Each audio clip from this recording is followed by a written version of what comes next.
Halo teman-teman, ini jawaban atas webinar kemarin yang SPT Badan ya, yang belum terjawab akan gue jawab di video ini dan seterusnya. Mohon maaf teman-teman yang belum terjawab ya di webinar di SPT Badan kemarin.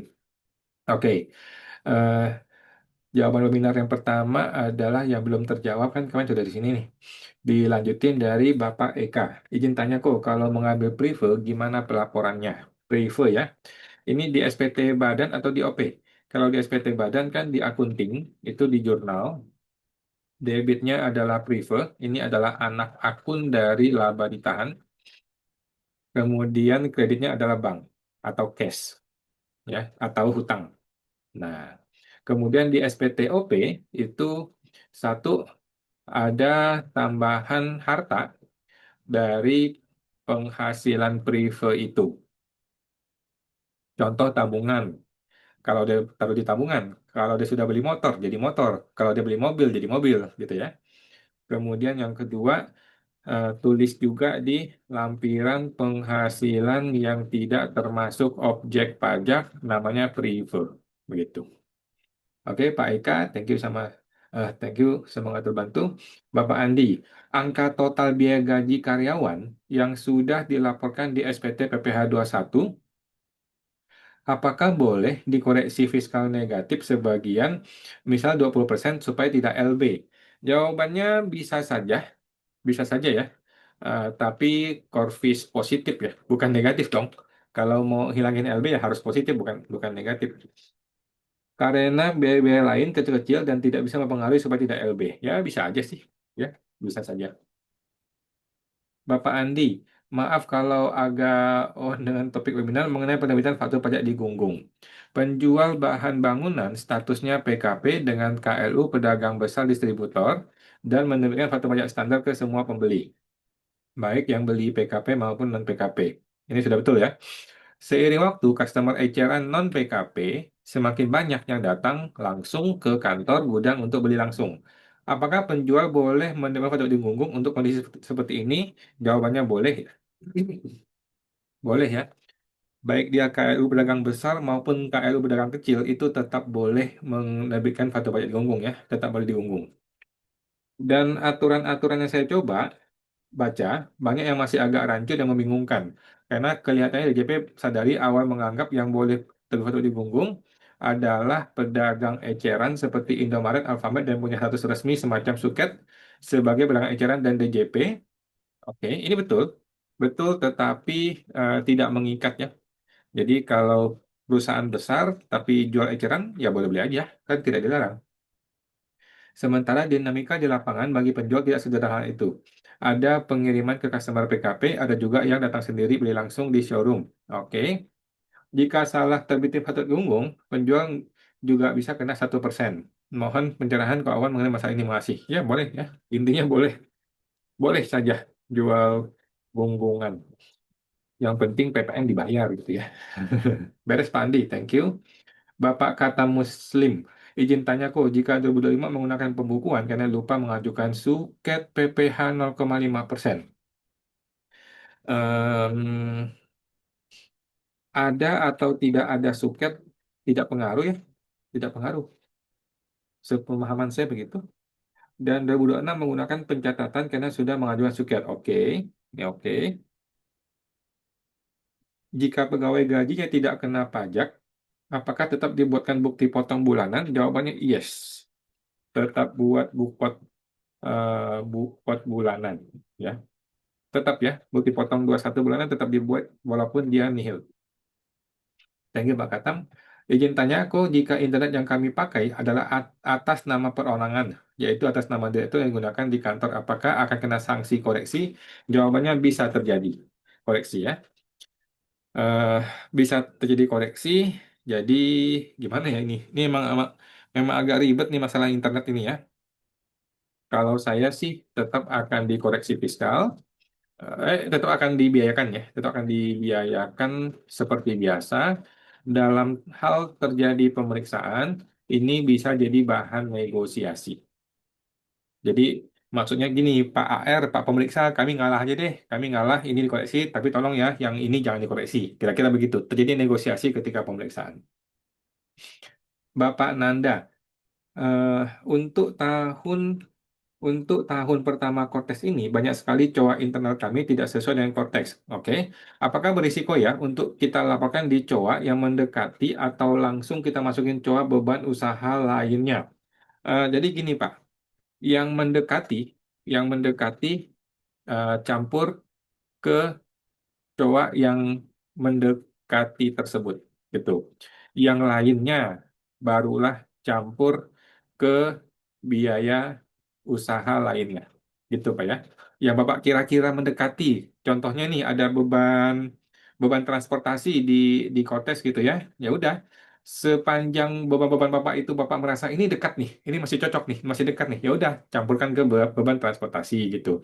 Tapi kalau ada betul-betul yang memang nggak jelas, nggak bisa ditaruh dimanapun, nggak apa-apa. Itu buang ke beban usaha lainnya nggak apa-apa.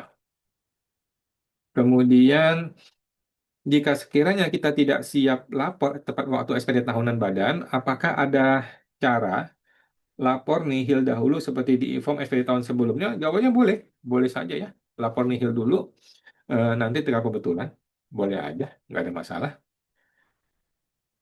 Lanjut ya, Bapak Lia Angga. Kawan mau tanya, jika lawan transaksi tidak potong PPh, bagaimana cara lapor pajaknya di SPT Badan? Jawabannya tidak pengaruh ya, tidak pengaruh. Kalau lawan transaksi ada potong PPh, maka kita kreditkan. Kalau tidak dipotong, tidak pengaruh. Ya, kita tidak punya kredit pajak. Toh nilai pajak yang dibayar itu sama saja. Oke, thank you Pak Ibu Lia Angga. Ibu Agustina, untuk laporan keuangan yayasan sosial, oke?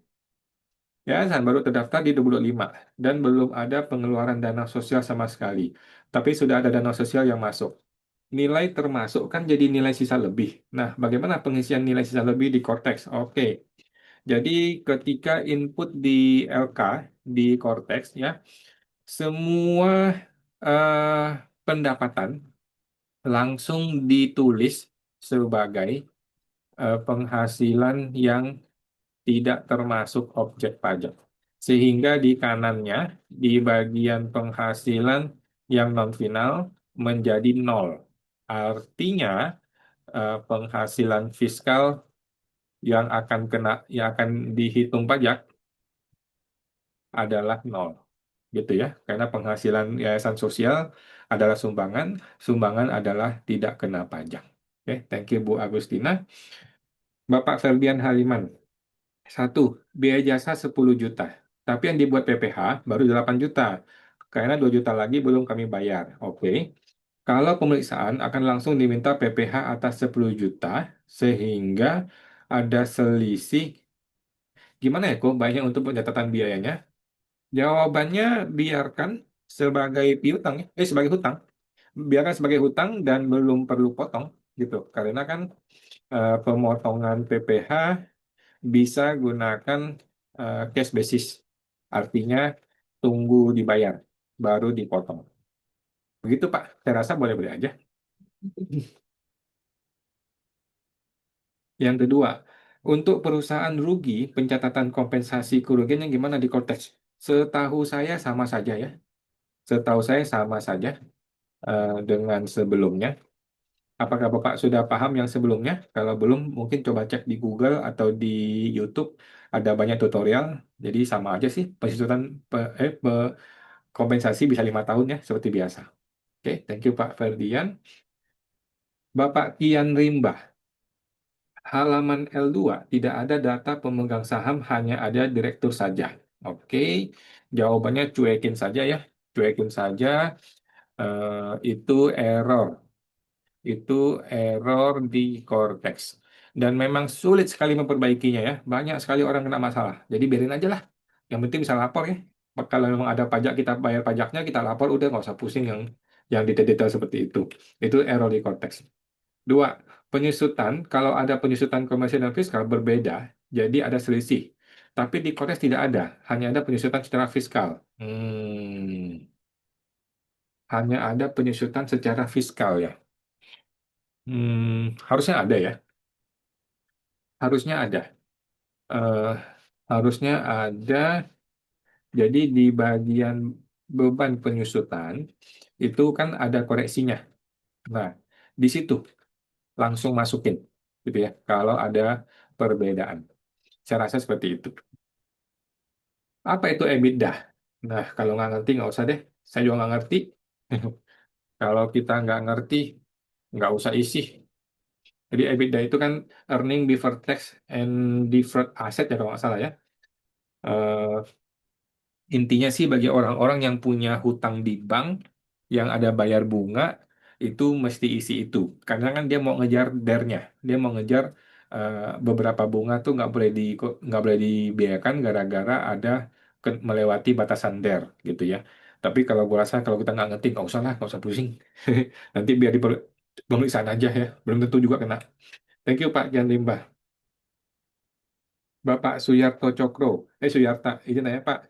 Saat PPh lima mau kita buang 3 bulan, totalnya 6 juta. Bagaimana mengatasinya? Selama ini kita langsung koreksi fiskal, sedangkan di Kotes kata tidak perlu koreksi fiskal. Oke. Hmm. Oke. Opsi satu adalah jika masih bisa, boleh dilakukan korvis atas biaya supaya LB berubah jadi KB. Opsi kedua adalah eh Opsi kedua ini mengajukan pengembalian pendahuluan, gitu ya. Kalau tidak mau diperiksa, coba komunikasikan dahulu dengan AR-nya, gitu ya. Nanti bisa biarin saja ditolak gitu loh. Ditolak permohonannya, tetapi WP tidak melawan, gitu ya. Kalau gitu kan nggak masalah, nggak apa-apa tuh ya. Jadi pengembalian pendahuluan ditolak, uangnya hangus, kita nggak usah ngelawan, udah beres. Thank you Pak Suryata. Ibu Agustina, Pak Awan mau tanya, kalau di laporan keuangan perusahaan, khususnya jasa, biaya-biaya yang di Cortex hanya sedikit cowoknya. Sementara di laporan keuangan kita dirinci biayanya, seperti biaya perlengkapan kantor, administrasi, dan lain-lain. Oke, jawabannya tidak masalah ya. Eh, di plot saja di bagian yang mendekati dengan cowok yang ada di Cortex. Kemudian lainnya, lainnya itu dicampur sebagai biaya usaha lainnya, gitu. Mulai 2026 ke depan, coba dibuat cowoknya itu dikelompokkan. Dikelompokkan artinya parent, parent account ya. Parent apa namanya? Parent child account gitu. Ngerti nggak? Teman-teman yang sudah ngerti ya kalau orang akunting ya. Jadi coa kita nggak usah diubah, tapi kita bikin satu coa kepala. Jadi kepala kita campur-campurin semua di sini. Kita kelompok-kelompokkan supaya persis mengikuti model coanya si Cortex.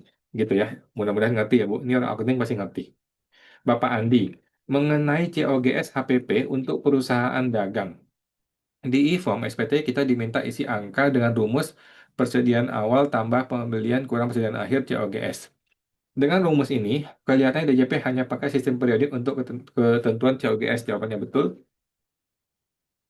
Sementara kita menggunakan perpetual. Jadi kita ikuti rumus DJP dengan masukin angka COGS yang dihasilkan sistem perpetual, maka angka pembeliannya akan beda dan angka persediaan di kolom persediaan. Oke. Apakah seperti ini akan dipermasalahkan? Mohon pencerahannya. Oke, jawabannya Bapak sudah betul. Eh, Sistem pajak yang masih ngaco, ya. Jadi bisa saja ditanyakan oleh AR dan kita harus siap menjelaskan ya bahwa sistem Cortex sistem Cortex yang salah, sedangkan perusahaan kami eh, menggunakan metode perpetual yang lebih rinci, dan benar. Jadi Bapak sudah betul. Tinggal nanti kasih penjelasan kalau dipanggil ya. Thank you Pak Andi. Ibu Fitri, Pak Awan, saya mau tanya, saya akunting baru di PT. Kemudian pas cek Cortex, ternyata ada kasus karyawan resign 2025 tanpa dibikinin bukti potong A1. Dan pajaknya masih dibayarkan, walaupun karyawan itu sudah resign. Oke. Apakah diperkenankan untuk pembentukan SPT massa sebelum lapor SPT badan ini? Jawabannya boleh, boleh ya, boleh saja. Ya, pembetulan SPT massa sebelum SPT badan itu boleh. Ya, setelah SPT badan dilapor pun masih boleh pembetulan SPT massa, gitu ya. Nah, namun lebih baik ya pembetulan massa dulu, dirapi-rapiin semua, betulkan, barulah masuk ke SPT badan. Itu lebih rapi gitu ya. Jadi boleh Pak, Bu, silakan aja. Bapak Adi, kalau SPT badan bisa di-download dan di-print tidak? Hmm, kayaknya kayaknya sama ya, hanya induk saja. Gue belum lapor soalnya. Gue belum lapor, jadi belum tahu persis ya. Ibu Rifa, kalau KLU aktivitas jasa konsultasi itu, apakah bisa default kena penal 0,5%? Jawabannya jika PT atau PTP pasti bisa 0,5% final. Ya. Kalau CV ragu-ragu. Kalau CV agak ragu-ragu. Soalnya kalau seperti firma hukum katanya nggak boleh 0,5%. Betul, betul. Kalau jenisnya, jenis badannya adalah firma, sudah pasti tidak bisa menggunakan 0,5% ya. Jadi kalau mau 0,5%, jangan pakai firma, gunakanlah PTP atau PT, simple. Kalau iya pakai 0, ka- kalau iya pakai 0,5% bisa, bagaimana dengan PPh tiga sudah dipotong dari klien? Cetak suket PP 55 minta ke klien untuk potong final 0,5%, bukan PPh tiga yang 2%. Gitu ya. Minta ke klien. Jadi suruh dia revisi, suruh klien revisi. Nah, thank you Bu Diva. Ibu Kristina, kok apakah konsultan pajak bisa pakai PPh final? Jawabannya kalau gunakan PTP atau PT bisa gitu ya. Kalau pakai orang pribadi nggak bisa. Kalau pakai OP tidak bisa. Ibu Yeni, dividen diterima PT termasuk penghasilan tidak kena pajak. Jawabannya yes ya. Badan yang terima dividen dari PT lain maka itu bebas pajak secara otomatis. Tidak perlu ada syarat-syarat apapun. Ya. Ibu Agustina, Pak Awan mau tanya, perusahaan sudah 2 tahun tidak beroperasional. Saldo kas dan laba ditahan kurang lebih 12 miliar. Buset, selama ini nggak pernah ambil laba ditahan. Bagaimana ya sebaiknya perlakuan terhadap saldo kas dan laba ditahan tadi? Apakah bisa langsung dianggap dividen 12 miliar? Jawabannya bisa ya. Bisa saja. Tapi perlu RUPS ke notaris ya, lengkap gitu. Jadi perlu jelas nih, 12 miliarnya ada uangnya nggak? Ada uangnya nggak atas atas dividen itu gitu ya. Karena harus dilakukan transfer gitu. Kalau dia pakai aset bayarnya ya boleh, bayar pakai aset ya boleh gitu. Atau asetnya dijual dulu baru dapat uang baru dibayar ya boleh. Intinya bukan hanya pencatatan, harus betul-betul dilaksanakan dividen itu. Oke, thank you Bu Agustina. Bapak Ivan Darmawan, untuk PT orang pribadi atau CV, perkumpulan orang dengan keahlian pekerjaan bebas. Dokter, notaris, konsultan hukum yang bergerak di bidang usaha memberikan jasa konsultan hukum atau laporan keuangan, apakah bisa pakai 0,5%? Jawabannya, kalau bentuknya PTP atau PT, maka bisa. Kalau bentuknya CV, itu tidak bisa. Setahu saya begitu ya. Nah, thank you Pak Ivan. Bapak Katam, izin tanya kok, koreksi fiskal itu nggak otomatis ya, kita sendiri yang koreksi. Jawabannya betul ya, kita input manual. Kan orang pajak nggak tahu. Kan orang pajak nggak tahu kita ini maunya yang mana nih, gitu. Ibu Christina, kalau agen asuransi, apakah bisa pakai PTP supaya bisa pajak final? Jawabannya tergantung perusahaan asuransi, gitu ya. Yang saya dengar nih ya, yang saya dengar, mohon maaf nih kalau salah ya, yang saya dengar Allianz bisa, Allianz bisa begitu, pakai PTP eh, sebagai agent, gitu. Kalau prudensial, seperti nggak bisa.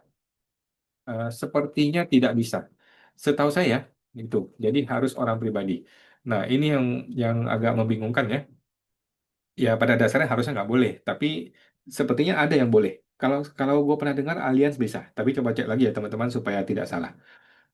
Ibu Yeni Sun, penghasilan PT walau bergerak di bidang jasa, kita penghasilan dipotong final dan tidak final. Bagaimana laporannya? Nggak masalah ya. Masalahnya apa? nggak masalah. Yang final jadi final, yang non final jadi non final dan dihitung dihitung PPh badannya. Tidak masalah toh? Ibu Agustina, EBITDA dan DER jika tidak ada pinjaman apakah boleh dikosongkan? Boleh lah, setuju. Kosongin aja. Bapak Daniel Mulyadi, kok mau tanya, misal jual 100 juta dan sewa 30 juta. Jadi, saya isi nilai komersil 130 juta dan dikenakan PPh final 30 juta. Apakah seperti itu? Oh, betul, betul, betul, betul, betul. Bapak Andi, kok untuk aktiva tetap, misalnya komputer atau printer, yang sudah nol nilai bukunya, sudah tua dan sudah rusak dan tidak dijual kembali, apakah boleh langsung dihapus dari aktiva tetap atau harus disertai semacam berita acara? Jawabannya adalah sepanjang belum dijual, tetap dilapor, gitu ya, sebagai harta, sebagai harta. Boleh tulis Rp1 jika tidak bisa tulis nol, gitu ya. Nah, kalau harta itu hilang, maka maksudnya kalau harta itu tidak dilapor ya, tidak dilapor di SPT, maka dianggap dijual. Nah, pemeriksa pajak akan gunakan harga pasar pada saat itu. Jadi repot, barangnya masih ada, tapi malah dianggap dijual kan jadi salah ya. Ibu Vivi, kok saya klik ambil data terbaru dengan AHU, ada error data tidak ditemukan. Saya harus bagaimana? Oke, hajar aja, nggak perlu ya difoto sebagai bukti saja. Ya, lanjut lapor, beres, nggak usah pusing. Bapak Wahyu, kok misal ada PT yang beberapa tahun tidak ada pendapatan untuk biaya gaji dan transport PT hutang kepada direktur utama. Waduh, apakah biaya tersebut bisa dikoreksi agar PPh badannya nihil? Jawabannya koreksi, boleh saja dikoreksi. Apakah perlu juga di konteks diisi dirinci di lampiran 11B penghitungan biaya pinjaman yang dapat dibebankan untuk keperluan penghitungan pajak penghasilan? 11B. Perlu biaya pinjaman yang dapat dibebankan untuk boleh ya, boleh saja ya, kan di koreksi fiskal, di korvis semua ya boleh-boleh aja kalau mau. Oke, thank you Pak Wahyu. Ibu Moreta, Pak, jika PT biasa akan membagikan dividen, apakah ada syarat atau laporan tersendiri untuk pembagiannya atau cukup di laporan LK saja? Satu, perlu RUPS ke notaris, wajib ya ke notaris. Nah, kemudian transfer uangnya berdasarkan akte notaris RUPS itu. Gitu, Bu Moreta, thank you.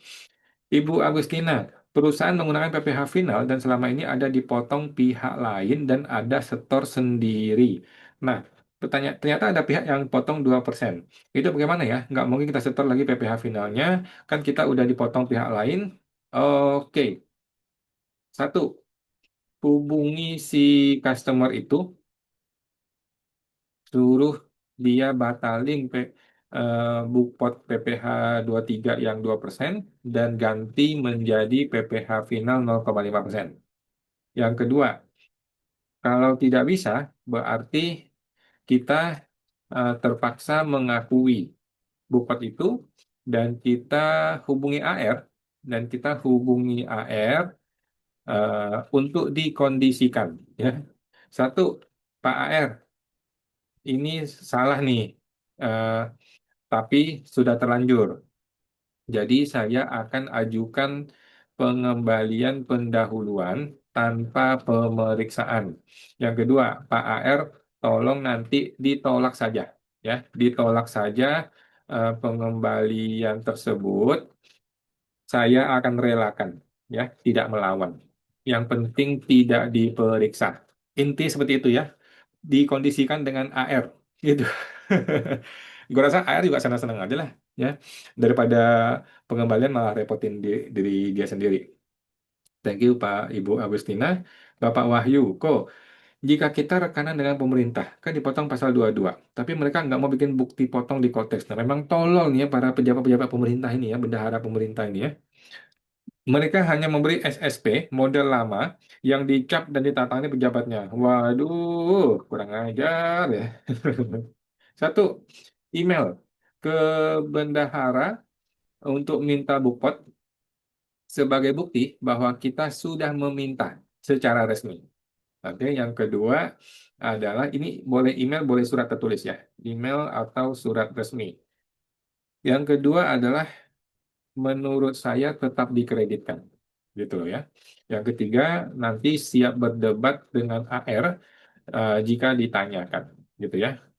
Kita bisa membuktikan ya. Kita bisa membuktikan bahwa kami sudah dipotong.